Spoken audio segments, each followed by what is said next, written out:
আপনার নাম তো বোধহয় হারাধন চক্রবর্তী জন্মগত নাম, যদি আমি খুব ভুল না করি। হ্যাঁ, ওটা আমার ডাক নাম ছিল অ্যাকচুয়ালি। হারাধন ডাক নাম, শঙ্কর ভালো নাম, উল্টোটা হওয়ার কথা তো।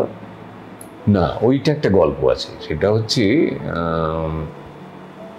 আমার দাদা, সেটা আমি শুনেছি মার কাছে, যে ও খুব নাকি ভালো অভিনয় করতো। আচ্ছা। সে 16 বছর বয়সে সাপের কামড়ে মারা যায়। আচ্ছা আচ্ছা।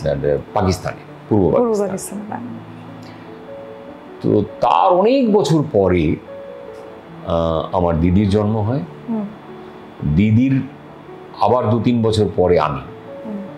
তো ন্যাচারালি ওই আমি মনে করি যে আমার জন্মটাই ফাও। মানে এক হচ্ছে দাদা না মারা গেলে 16 বছর কোনো ওদের নেই, মানে সন্তান নেই মাঝখানে। তার 2-3 বছর মারা যাওয়ার 2-3 বছর পরে দাদা, এই দিদি।